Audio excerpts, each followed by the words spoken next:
আসসালামু আলাইকুম প্রিয় শিক্ষার্থীরা, কেমন আছো তোমরা? আশা করি সবাই ভালো আছো। আমি আজ তোমাদের নবম দশম শ্রেণীর পদার্থবিজ্ঞান ক্লাস নেব। আজ থেকে আমরা নতুন একটা চ্যাপ্টার শুরু করব, তরঙ্গ ও শব্দ, অধ্যায় 7। তার প্রথম লেকচার দেবো আমরা আমরা এই চ্যাপ্টারে আজকের ক্লাসে প্রথমেই তরঙ্গ নিয়ে আলোচনা করব। তাহলে চলো আমরা আমাদের ক্লাসটা শুরু করে দেই।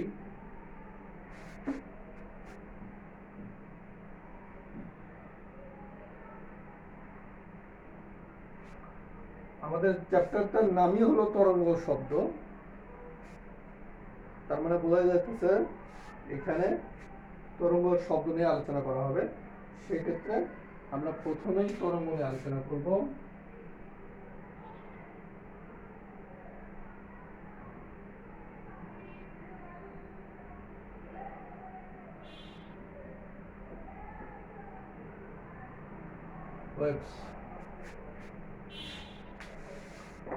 তাহলে প্রথমে আমরা তরঙ্গ নিয়ে আলোচনা করব। আমরা তরঙ্গ আসলে দেখেছি, কিন্তু হয়তো জানি না যে দেখছি কিনা। ব্যাপারটা এরকম যে আমরা যখন পুকুরের পাড়ে দাঁড়াই বা নদীর পাড়ে কিনারায় দাঁড়াই, তো আমরা স্বভাবতই আমাদের আশেপাশে যদি কোনো ঢিল থাকে বা কোনো ইট থাকে বা পাথর থাকে, আমরা ছুঁড়ে মারি। তখন আমরা যেটা দেখতে পাই, এই ঢিল ছুঁড়ে মারার কারণে পানির কণাগুলো কি হয়, মানে ঢেউ খেলে খেলে মনে হচ্ছে যে এক স্থান থেকে আরেক স্থানে চলে যাচ্ছে, কিন্তু আসলে পানির কণাগুলো যায় না। এখানে আসলে তরঙ্গ এক স্থান থেকে অন্য স্থানে যায়।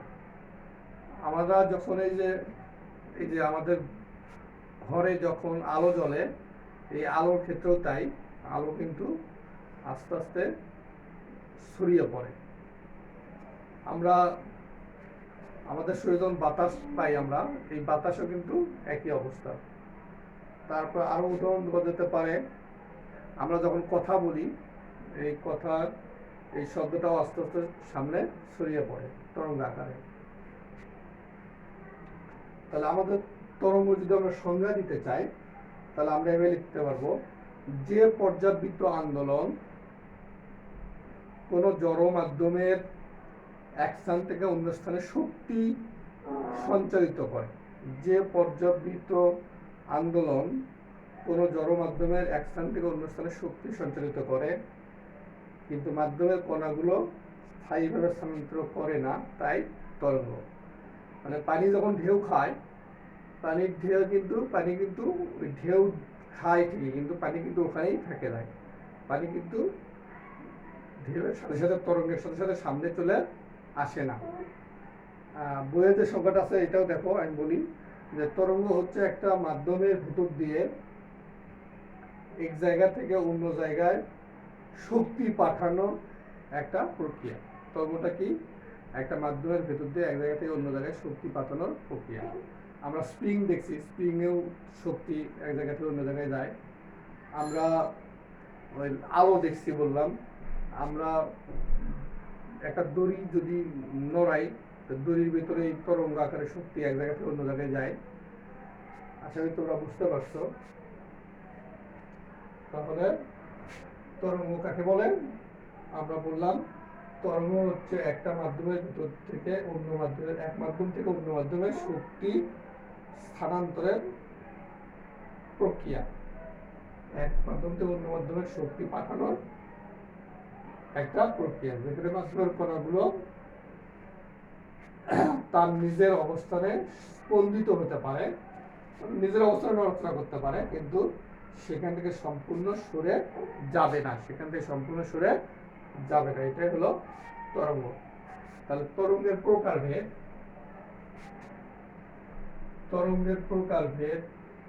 এক নম্বর হলো যান্ত্রিক তরঙ্গ।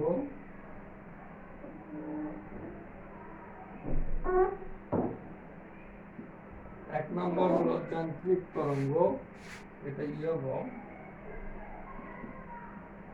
আর দুই নম্বর হচ্ছে বিদ্যুৎ চুম্বকীয় তরঙ্গ।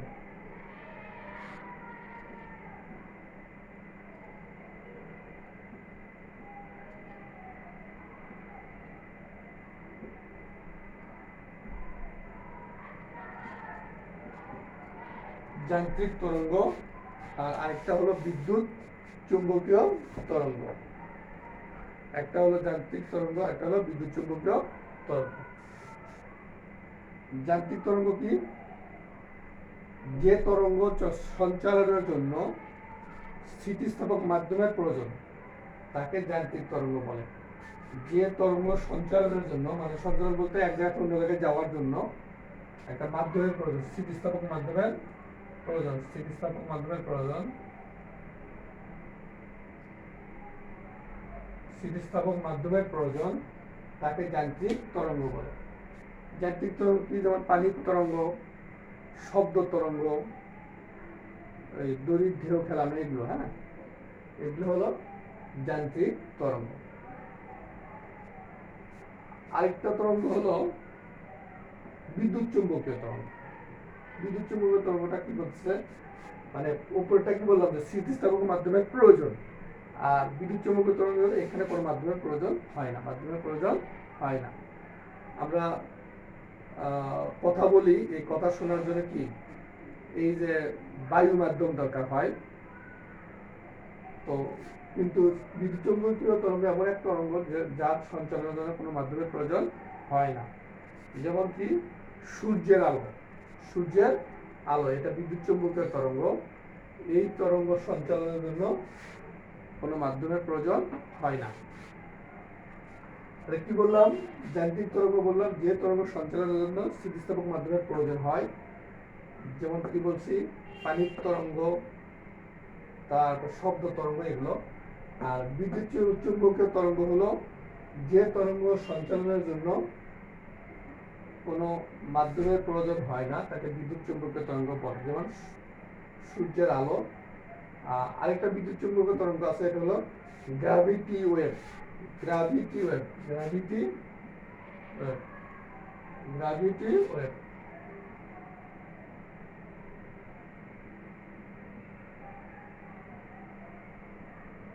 এটা বিজ্ঞানীরা নতুন আবিষ্কার করছে মাত্র।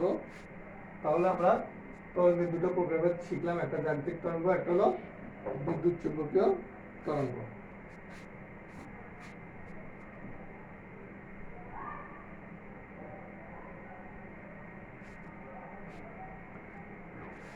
এবার আমরা তরঙ্গের বৈশিষ্ট্য নিয়ে আলোচনা করব। এবার আমরা তরঙ্গের বৈশিষ্ট্য নিয়ে আলোচনা করব। তরঙ্গের বৈশিষ্ট্য নিয়ে আলোচনা করব আমরা।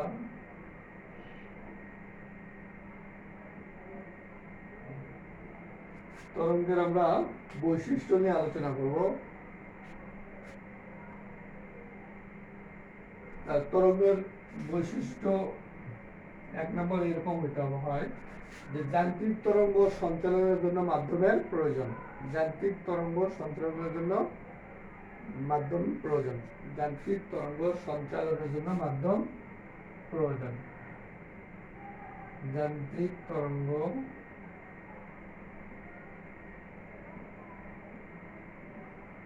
এটা সঞ্চালনের কি মাধ্যম প্রয়োজন, এটা একটা বৈশিষ্ট্য। কি বললাম? এক নম্বর যান্ত্রিক তরঙ্গ সঞ্চালনের জন্য মাধ্যম প্রয়োজন, এটা একটা বৈশিষ্ট্য। দুই নম্বর বৈশিষ্ট্য দেখো, এই যে পানির ঢেউ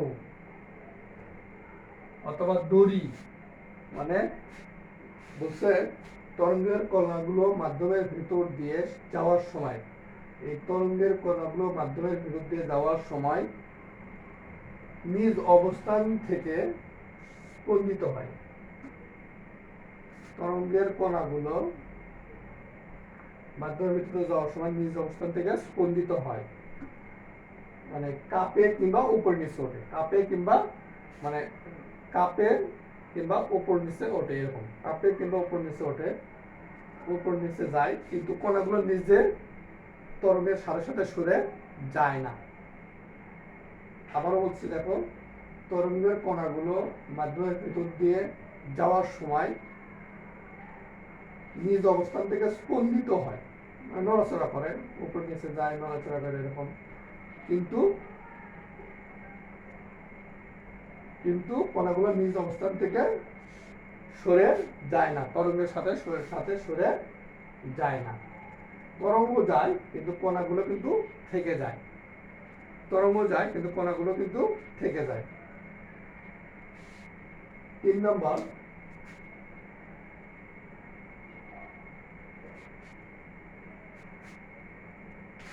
তরঙ্গ এক স্থান থেকে অন্য স্থানে শক্তি সঞ্চারিত করে।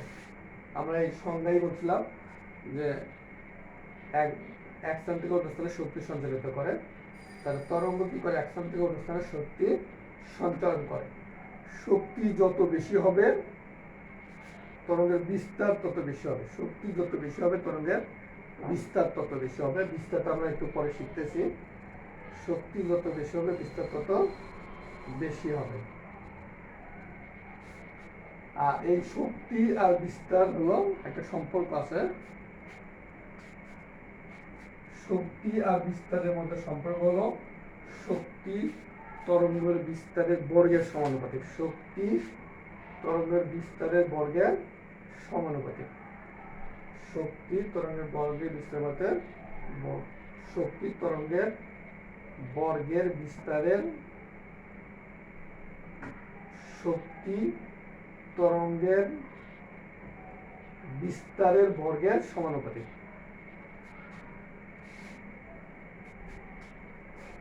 4 নম্বর, তরঙ্গের বেগ মাধ্যমের প্রকৃতির উপর নির্ভর করে। তরঙ্গের বেগটা মাধ্যমের প্রকৃতির উপর নির্ভর করে। প্রকৃতি মানে হলো কি? কঠিন, তরল, বায়বীয়, এই যে বিভিন্ন মানে অবস্থা, এগুলো হলো মাধ্যমের প্রকৃতি। তরঙ্গের বেগ মাধ্যমের প্রকৃতির উপর নির্ভর করে। যেমন দেখো, বাতাসের শব্দের বেগ, বাতাসে হলো 330 মিটার পার সেকেন্ড। পানিতে হলো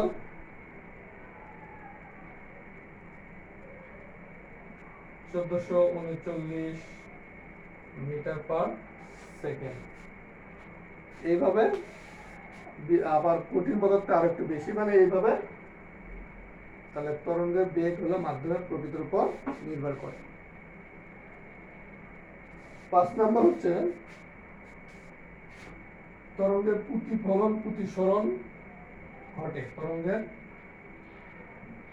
তরঙ্গের প্রতিফলন প্রতিসরণ ঘটে। তরঙ্গের প্রতিফলন আর প্রতিসরণ ঘটে। তার মানে তরঙ্গ এক মাধ্যম থেকে অন্য মাধ্যমে যাওয়ার সময় বা তরঙ্গ যখন যেতে থাকে তখন কোথাও বাধা পেলে,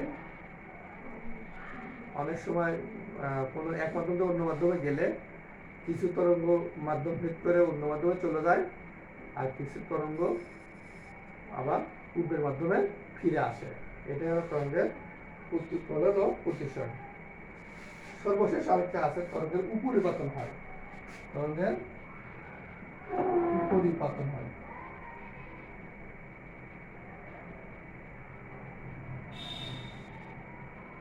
তরঙ্গের উপরিপাতন হয়। এগুলো হলো তরঙ্গের বৈশিষ্ট্য। কি বললাম দেখো, যান্ত্রিক তরঙ্গ কি? সঞ্চালনের মাধ্যমের প্রয়োজন। 2 নম্বর বলছি, তরঙ্গের কণাগুলো মাধ্যমের ভিতরে যাওয়ার সময় খালি স্পন্দিত হয়, কিন্তু এক স্থান থেকে অন্য স্থানে সরে যায় না। তারপর কি বল? 3 নম্বর, তরঙ্গ এক স্থান থেকে অন্য স্থানে শক্তি সঞ্চালিত করে। 4 নম্বর বলছি, তরঙ্গের কি হয়? বেগ। তরঙ্গের বেগ মাধ্যমের প্রকৃতির উপর নির্ভর করে। বাতাসে 330 মিটার পার সেকেন্ড, পানিতে 1439 মিটার পার সেকেন্ড। এইভাবে প্রকৃতির উপর তরঙ্গের বেগ নির্ভর করে। তারপর তরঙ্গের প্রতিফলন ও প্রতিসরণ আছে। তরঙ্গের উপরিপাতন হয়। এগুলো হলো আমরা তরঙ্গের বৈশিষ্ট্য দেখলাম। এইবার আমরা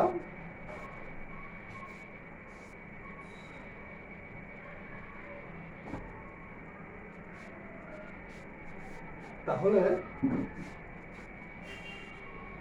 এইবার আমরা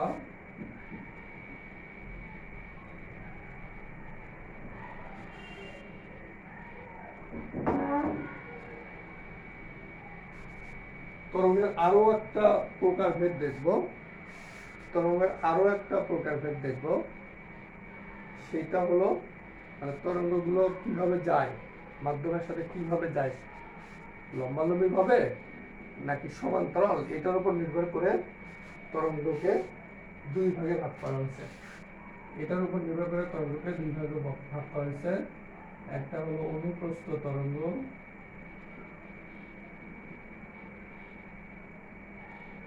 আরেকটা হলো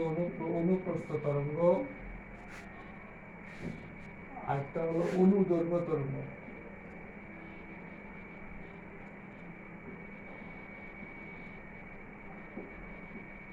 অনুপ্রস্থ তরঙ্গ আর হলো অনুদৈর্ঘ্য তরঙ্গ। অনুপ্রস্থ তরঙ্গটা কি হলো দেখো, অনুপ্রস্থ তরঙ্গ বলতেছে যে তরঙ্গ কম্পনের দিকের সাথে সমান্তরালে অগ্রসর হয়, তো স্প্রিং এর ক্ষেত্রে এটা হয় যে তরঙ্গ ওইদিকে যেতেছে আর কম্পনটাও এদিকেই যেতেছে। যে তরঙ্গ কম্পনের দিকের সাথে আমরা আবার একটু বলে দেবো, অনুপ্রস্থ তরঙ্গ আর অনুদৈর্ঘ্য তরঙ্গ। অনুপ্রস্থ তরঙ্গ আর হলো অনুদৈর্ঘ্য তরঙ্গ, এই জন্য তরঙ্গ দুই প্রকার। অনুপ্রস্থ তরঙ্গ কাকে বলতেছে দেখো, যে তরঙ্গ কম্পনের দিকের সাথে লম্বভাবে অগ্রসর হয়, তাকে অনুপ্রস্থ তরঙ্গ বলে। যেমন পানির ঢেউ,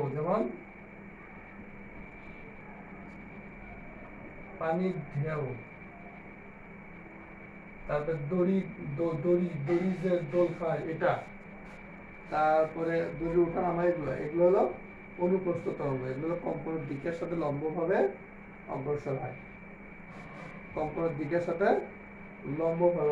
এটা হলো অনুপ্রস্থ তরঙ্গ। আর অনুদৈর্ঘ্য তরঙ্গ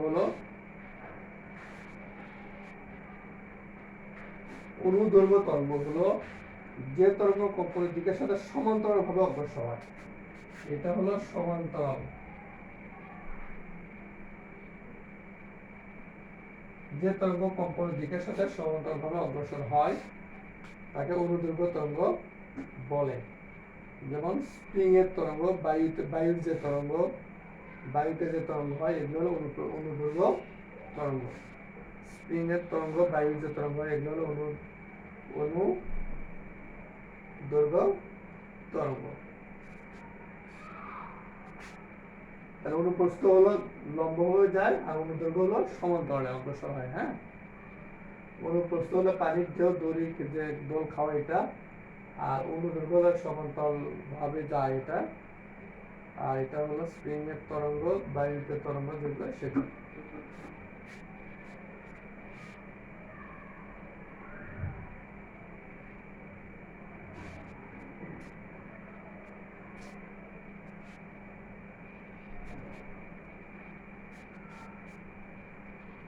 এবার আমরা তরঙ্গ সংশ্লিষ্ট রাশি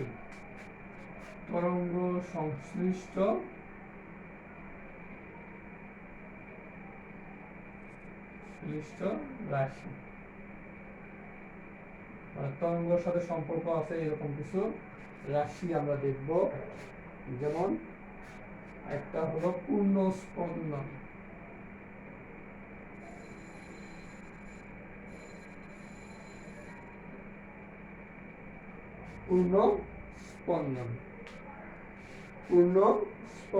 এটা কাকে বলে দেখো,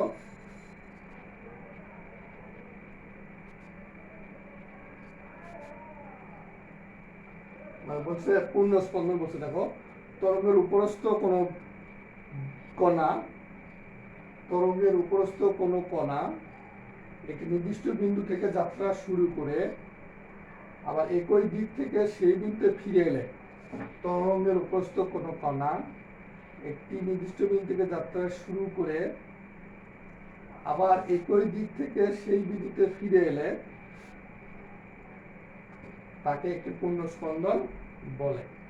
তরঙ্গের পূর্ণ স্পন্দন কাকে বলছে দেখো, তরঙ্গের উপরস্থ কোনো কণা একটি নির্দিষ্ট বিন্দু থেকে যাত্রা শুরু করে আবার একই দিক থেকে সেই বিন্দুতে ফিরে এলে তাকে একটি পূর্ণ স্পন্দন বলে। মানে এরকম মূলত ব্যাপারটা, এরকম দেখো, এরকম মানে, অথবা যদি আমরা দোল চিন্তা করি এরকম করে, তো মানে এখান থেকে যাত্রা শুরু করছে, এখানে এসে আবার এখানে এসে এখানে, এইটা হলো একটা পূর্ণ স্পন্দন, এটা হলো একটা পূর্ণ স্পন্দন। তাহলে কি বললাম পূর্ণ স্পন্দনের সংজ্ঞা? তরঙ্গের উপরস্থ কোনো কণা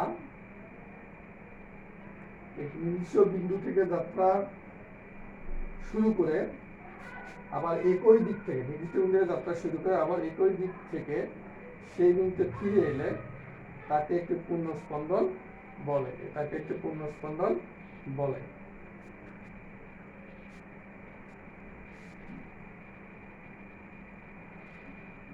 দোলনকাল বা পর্যায়কাল, দোলনকাল বা পর্যায়কাল।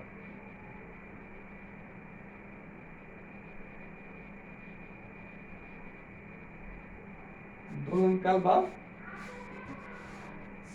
পর্যায়কাল।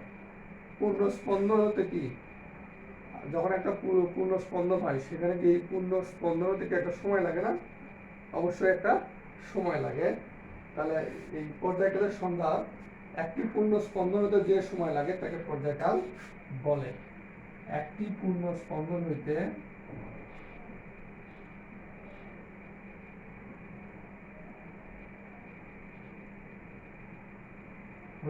যে সময় লাগে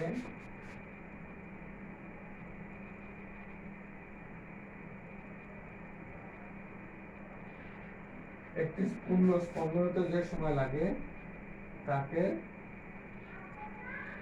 পর্যায়কাল বলে।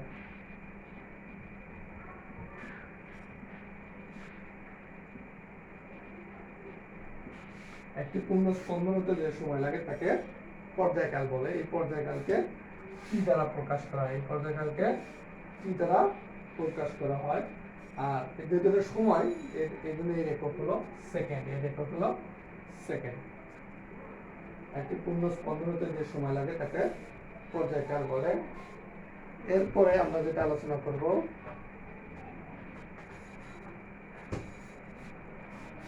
কম্পাঙ্ক।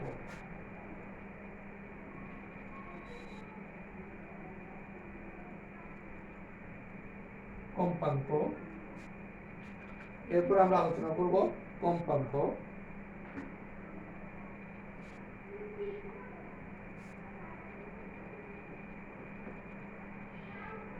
একটি পূর্ণ স্পন্দন হতে যে সময় লাগে তাকে পর্যায়কাল বলে। তার মানে কি, টি সেকেন্ডে কয়টা পূর্ণ স্পন্দন হয়? একটা। টি সেকেন্ডে কয়টা পূর্ণ স্পন্দন হয়? একটা। একটি পূর্ণ স্পন্দন হতে যে সময় লাগে তাকে পর্যায়কাল বলে। পর্যায়কালকে টি দ্বারা প্রকাশ করে। কারণ কি, এই টি সেকেন্ডে পূর্ণ স্পন্দন হয় একটা। তাহলে এক সেকেন্ডে কত হবে? এক সেকেন্ডে হয় হলো 1/, আর টি সেকেন্ডে একটা পূর্ণ স্পন্দন হয়, টি সেকেন্ডে পূর্ণ স্পন্দন হয় একটি, আর এক সেকেন্ডে হয় কি 1/tt।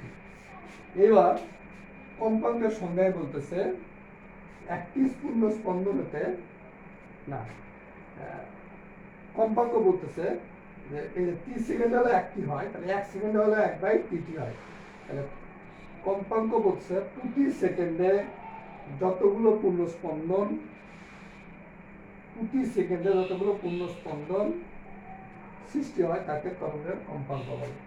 প্রতি সেকেন্ডে যতগুলো পূর্ণ স্পন্দন সৃষ্টি হয় তাকে তরঙ্গের কম্পাঙ্ক বলে। প্রতি সেকেন্ডে যতগুলো পূর্ণ স্পন্দন সম্পন্ন হয় তাকে তরঙ্গের কম্পাঙ্ক বলে। আর কম্পাঙ্কের একক হলো হার্টজ। তাহলে কম্পাঙ্ক হলো x সমান 1/t। আমি আবার বলি দেখো যে 30 সেকেন্ডে একটি পূর্ণ স্পন্দন সম্পন্ন হয়, মানে একটি পূর্ণ স্পন্দন হতে যে সময় লাগে তাকে পর্যায়কাল বলে। তাহলে টি সেকেন্ডে একটি পূর্ণস্পন্দন সম্পন্ন হয়, তাহলে 1 সেকেন্ড হয় 1/t। আর এই প্রতি সেকেন্ডে যতগুলো পূর্ণস্পন্দন সম্পন্ন হয় সেটাকেই বলতেছে কম্পাঙ্গ এফ। বুঝতে পারছি আশা করি। এবার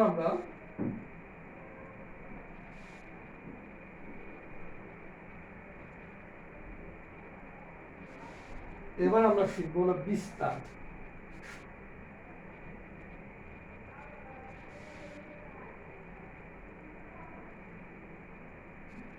এবার আমরা শিখব হলো বিস্তার। বলছে সরল স্পন্দন গতিতে সাম্যাবস্থা থেকে সবচেয়ে বেশি উপরে ওঠা কিংবা নিচে নামার দূরত্বকে বিস্তার বলে। মানে এইরকম দেখো, এই যে এইটা যদি হয়, এটা হলো সাম্যাবস্থা। এখান থেকে সবচেয়ে বেশি উপরে ওঠা অথবা সবচেয়ে বেশি নিচে নামা, এটাকে বিস্তার বলে। এই বিস্তারকে এ দ্বারা প্রকাশ করা হয়। কি বললাম? সরল স্পন্দন গতিতে, এটা সরল স্পন্দন গতিতে, এটা হলো সাম্য অবস্থা, আর এটা হলো সাম্য অবস্থা। তাহলে এই সাম্য অবস্থা থেকে সবচেয়ে বেশি উপরে ওঠা বা সবচেয়ে বেশি নিচে নামা দূরত্ব, এই দূরত্বটুকু বলতেছে বিস্তার। এই দূরত্বটুকুকে বলতেছে বিস্তার। তাহলে এ হলো বিস্তার, এ হলো বিস্তার।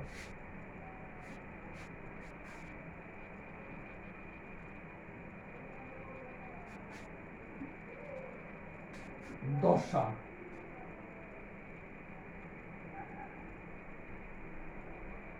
দশা মানে অবস্থান বা অবস্থা, এরকম যে কোনো মুহূর্তে যে অবস্থান, এটাই হলো দশা।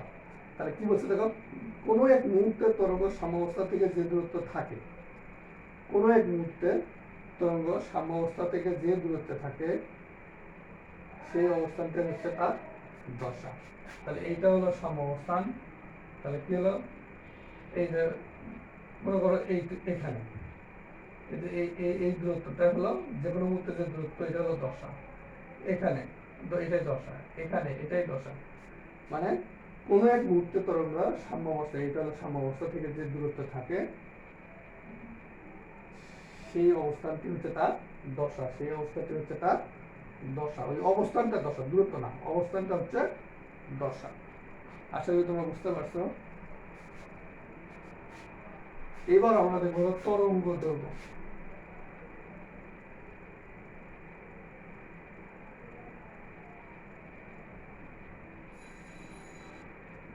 তরঙ্গ দৈর্ঘ্য। এবার আমরা দেখবো তরঙ্গ দৈর্ঘ্য। এক পর্যায়কালে একটা তরঙ্গ যতটুকু দূরত্ব অতিক্রম করে, এক পর্যায়কালে একটা তরঙ্গ যতটুকু দূরত্ব অতিক্রম করে, সেটাই হচ্ছে তরঙ্গ দৈর্ঘ্য। এই যে এখান থেকে এই যে এই পর্যন্ত একটা পর্যায়কাল, এই যে দূরত্ব, এটা হলো তরঙ্গ দৈর্ঘ্য। এটা হলো তরঙ্গ দৈর্ঘ্য। এক পর্যায়কালে একটা তরঙ্গ যেটুকু দূরত্ব অতিক্রম করে, সেটা হচ্ছে তরঙ্গ দৈর্ঘ্য। সেটাই হচ্ছে তরঙ্গ দৈর্ঘ্য। এই যে এখান থেকে এইটুকু, এটা একটা পর্যায় সম্পন্ন হয়েছে, অথবা এখান থেকে এই যে এখানে যদি কোনো ইয়ে হতো, সেইটা। তাহলে এক পর্যায়কালে একটা তরঙ্গ যেটুকু দূরত্ব অতিক্রম করে, সেটা হচ্ছে তরঙ্গ দৈর্ঘ্য। তরঙ্গ দৈর্ঘ্যকে ল্যাম্ডা দ্বারা প্রকাশ করা হয়। তরঙ্গ দৈর্ঘ্য দ্বারা ল্যাম্ডা প্রকাশ করা, এই রেখক হলো মিটার। দূরত্ব দুটো, এই রেখক হলো মিটার, এই রেখক হলো মিটার।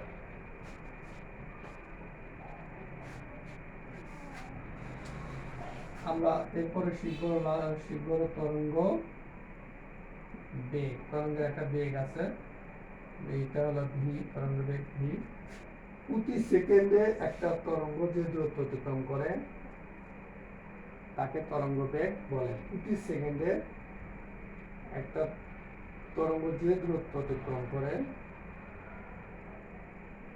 তাকে তরঙ্গ বেগ বলে। প্রতি সেকেন্ডে একটা তরঙ্গ যে দূরত্ব অতিক্রম করে, তাকে তরঙ্গ বেগ বলে। দেখো আমরা কি বলছিলাম, পর্যায়কাল যে একটা পূর্ণ স্পন্দন হতে যে সময় লাগে তাকে পর্যায়কাল টি বলে। তার মানে কি পর্যায়কাল টি মানে টি সেকেন্ডে তাহলে কি একটা পূর্ণ স্পন্দন হয়। আর এই একটা পূর্ণ স্পন্দনের দূরত্বটাই হলো ল্যামডা। একটা পূর্ণ স্পন্দনের দূরত্বটাই হলো ল্যামডা। একটা পূর্ণ স্পন্দনের দূরত্ব হলো ল্যামডা। তাহলে এক পর্যায়কালে বা টি সেকেন্ডে তরঙ্গ যে দূরত্ব অতিক্রম করে সেটা হলো ল্যামডা। এক সেকেন্ডে যে দূরত্ব অতিক্রম সেটা হলো ল্যামডা বাই টি। আর আমরা জানি কি f সমান 1/t, তাহলে কি সমান f ল্যামডা। আর এই এক সেকেন্ডে যে দূরত্ব অতিক্রম করে সেটাই হলো তরঙ্গের v। তাহলে v সমান f ল্যামডা। আমরা এটা সম্পর্ক পেয়ে গেলাম, v সমান f ল্যামডা। বুঝতে নাই তোমরা? আবার একটু বুঝাই দেবো। দেখো, আমরা জানি যে পর্যায়কাল হলো টি। পর্যায়কাল কাকে বলে? যা একটি পূর্ণ স্পন্দন হতে যে সময় লাগে সেটা হলো পর্যায়কাল। তাহলে একটা পূর্ণ স্পন্দন হতে যে সময় লাগে সেটা হলো পর্যায়কাল। আর একটা পূর্ণ স্পন্দনের দূরত্ব হলো ল্যামডা। এই যে একটা পূর্ণ স্পন্দন হতে যে সময় লাগে সেটা হলো পর্যায়কাল। তাহলে এই পর্যায়কাল হচ্ছে, তাহলে এই পর্যায়কাল বা এই টি সেকেন্ডে যে দূরত্ব অতিক্রম করে সেটা কি ল্যামডা। তাহলে একটা স্পন্দনের দূরত্ব তো ল্যামডা। আর 30 সেকেন্ডের দূরত্ব অতিক্রম করে ল্যামডা, 1 সেকেন্ড অতিক্রম করে ল্যামডা বাই টি। আর আমরা কি জানি যে f সমান 1/t, তাহলে কি হবে? সমান হবে হলো f ল্যামডা, f ল্যামডা। আর এই 1 সেকেন্ডের তরঙ্গ যে দূরত্ব অতিক্রম করে তাকে তরঙ্গের v বলে। তাহলে কি হবে? v সমান f ল্যামডা। শিক্ষার্থীরা, আজ এ পর্যন্তই। ভালো থাকো। আসসালামু আলাইকুম।